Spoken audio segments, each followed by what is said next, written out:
Hey there, my name's Shane from Waikato Sheds. I'm clearly not Jason, who normally does these videos, but got Paul here to bring a bit of spice to the video. As you can see, we're here with a beautiful view, Waikato River.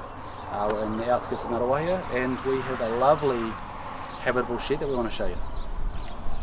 So should we go on through and have a look? It's still being built, of course, but what we can show you is the versatility of this design and the concept of steel framing and sheds, and adapting it to habitable, which is a little more involved than just building a shed, but it's strong and it's well worth doing it, I believe. Let's have a look around, eh? So we've got this cool big, what do they call it, the Ngaruawahia? I'd say we'll call it an awning, lean-to type Well, thing. it's a lean-to, but on the plans it says Ngaruawahia, which is sort of like a carport garaging, isn't it? You know, and this, I like this concept here. Nice big, strong, clear span gable framework. It's pretty cool, and obviously look at the view over there. Yeah, but so it's going to give good outdoors. This is going to form their kind of lounge. If you spin around this way, you can see these beautiful big stacker doors, and this is going to be essentially their outdoor area. And they're going to look out to this river view. It's pretty amazing. And of course, we can take upstairs. Once there's a mezzanine floor there, but so out of their bedroom, main bedrooms, I think there's another spare bedroom and ensuite. It's going to, I think there's 4 toilets going in here, isn't there, I think? And three bedrooms upstairs and 2 downstairs. So it's going to be quite a expansive construction, really. It's pretty cool. So it goes right around this deck as well, this lean-to. And again, if you just look around all the windows up there, it's going to be quite a big living area upstairs, which is utilising the space. Obviously you're not having to go too far out. Go up, better views. So we're just swung around the side of the shed, and this is probably the first shed we've shown you where it's a big part of workshop and the front part's the house. So this back part has got some huge 4'7" high with 4 metre wide doors, and this is going to be the owner's pretty sweet, nice high workshop. And the front part is going to be house. So it's pretty cool. Certainly big doors. Yeah. Because the highest you're allowed on the road is 4.2, so I'm not sure what he's going to be bringing in here, but they're certainly big doors. But you can see by the structure, you know, she's not going anywhere. And all those purlins, it's designed, I think because it is habitable, they've up-specced it a little more than a normal shed, because you know, those purlins could be another 300 or 400 apart in a shed situation, whereas being habitable, they beef it up to make it safe for us to live in. And you'll also see that we haven't got put wall wrap in the workshop part of the walls, just in the habitable. We can definitely do wrap through the whole lot, but to save a bit of cost, a bit of labour, just left it out of this, just to make it a bit more cost effective.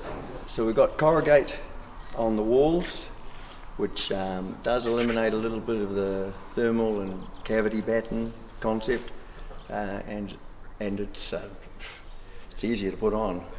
It's quicker, and you don't have to worry about this. You know, it's a pain in the ass, really. And it's a classic too. You can't beat a classic corrugate shed. It's been around for a while, and that's the reason, because it stands the test of time. Well, it's traditional and it's modern. You know, I love it actually. Corrugate, it's good. And tear-up on the roof. What's the reason for tear-up on the roof, mainly for? Well, to be honest, I don't know why he changed it. It's a little more weatherproof, you know, because of the higher ribs. That's possibly why you go for a T-rib or something like that. For habitable, it's probably a better concept, but you know, it's definitely not going to leak even if that was corrugate. You know, it's, but it probably gives a variation from the walls to the roof as well, which is, you know, always nice to see the different lines. Yeah. And we'll take you inside and have a look around. So apparently the wife chose the door. That was her choice, and I really like it. It's copper colour. It's actually aluminium, but it looks like wood. It's very cool. Yeah. So that's the main entrance going in, and as you can see, it's upstairs all the windows. Heaps of windows. Yeah. So the owner's got a new crew of builders coming in after we've finished the structure, and they'll build a mezzanine, and they'll fit up this whole end with. It gets lined with timber walls, and that's where the bats and insulation will go into. And of course all your wiring and that goes into there. And it's kind of a building in a building. It's a little bit over the top as far as I'm concerned, but it's strong, and it's it's possibly easier to work with wood on the inside for lining and adjusting and making kitchens and things like that. But yeah, it's a building in a building, and so it's strong as. So yeah, give it a few months and this will just look like a normal house, which is pretty cool. Yeah, you'd be none the wiser that it's a steel shed. I suppose a bit of structure up there. You can see we've added those angled pieces in to be able to take our flashings and our framing on the outside to create that garreport that we talked about earlier in the video.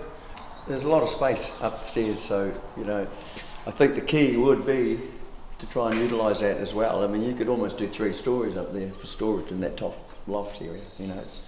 It's apparently this is having a flat roof, but again, you could put storage up. It's a hell of a high house, but it fits in the scene. Against the hill, it doesn't stick out like a sore toe, so it'll look really cool when it's finished, I reckon. Yeah.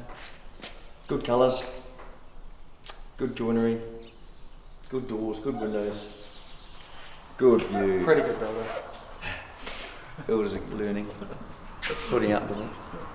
Anyway, Wesley likes it. Hey Wes. Dog, he's a fan.